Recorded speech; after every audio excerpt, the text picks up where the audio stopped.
Samantala sa karagdagan pang mga balita sa araw na ito ng Biyernes, may pag-uulat mula naman sa impilan ng DCJO ang Spirit FM CMN Baler Aurora. CMN Live Nation. Ferdinand Pascual, magandang araw sa iyo.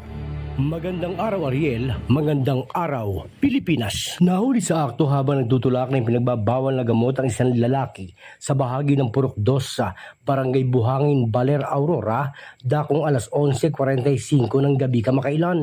Ang 39 anyos na magsasakang kinilala sa alias Ruel na residente ng Barangay Pingit ng Naturang Bayan ay inaresto sa pamamagitan ng drug bypass operation na inilunsad ng pinagsalib na puwersa ng Baler Municipal Police Station, Special Drug Enforcement Unit o SDEU, Provincial Drug Enforcement Unit o PDEU ng Aurora Police Provincial Office at koordinasyon mula sa Philippine Drug Enforcement Agency o PDEA. Ayon sa hepe ng Baler MPS na si Police Major Edgardo L. Habara, ay kaagad umano na dinampot ng mga otoridad ang suspect na si Ruel matapos na ito'y kumagat sa patibong na kung saan ay binentahan nito ng halagang 500 piso ng shabu ang isang pulis na nagpanggap na poster buyer. Sa harap ng media at isang halal na opisyal ng barangay ay kaagad na isinailalim sa body searching ang naarestong suspect na samsam sa pag-iingat nito ang nasa 3 gramo ng hinihinalang shabu na nakasilid sa 4 na pirasong heat shield transparent plastic sachet na itinatayang nagkakalagaan ng 20,400 piso.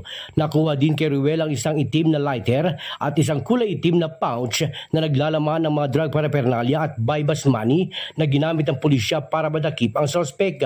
Matapos ang proseso sa isinagawang pag-aresto at pagkalap ng mga ebidensya, ay kaagad na isinilalim sa medical na pagsusuri ng Aurora Memorial Hospital ang nadakip na suspect.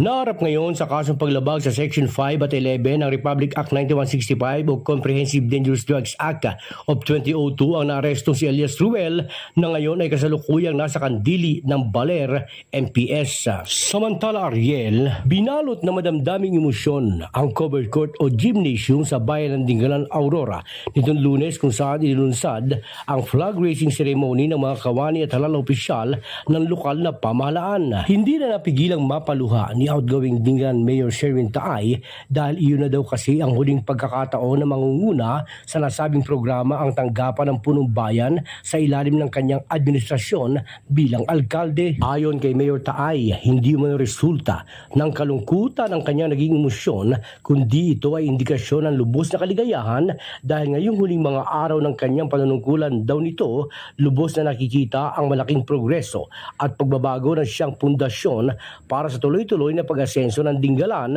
na pinag-alayan nito ng matapat at progresibong paglilingkod bilang ama ng mga mamamayan sa nasasakupan nito. Nagpahayag ng kaligayahan ng alkalde dahil batid umano nito na handang-handa na ngayon ang nasabing bayan para sa mas mabibigat pang pagsubok na posibleng harapin ito sa hinaharap o sa mga susunod pang panahon na kung saan ay pinayuhan din ni Mayor Taay ang mga kapwa nito halal na opisyal ng bayan na huwag sayangin ang pagkakataon at mandato ng mamamayan na mag-iwan ng makabuluhang legasiya, partikular na sa bayan na kanilang lugar na titirhan ng mahabang panahon o hanggang sa huling sandali ng kanilang mga buhay.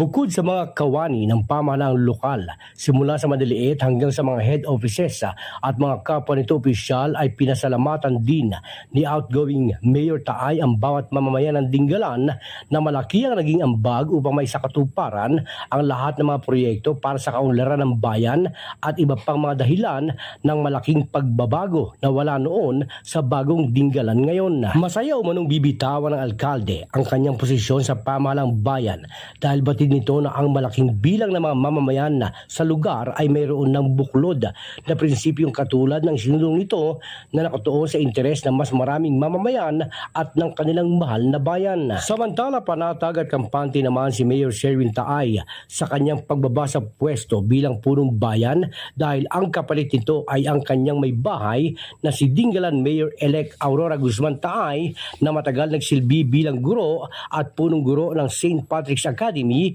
at may malawak na kaalaman at kasanayan upang pamahalaan ang isang bayan na hinubog ng simbahan. Mula sa DCJO Spirit FM CMN ng Baler Aurora, ito si Ferdinand Pascual, nag-uulat para sa CMN Pilipinas. CMN Live Nationwide.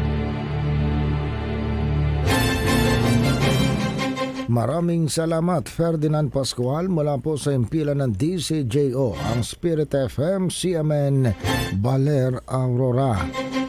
Samantala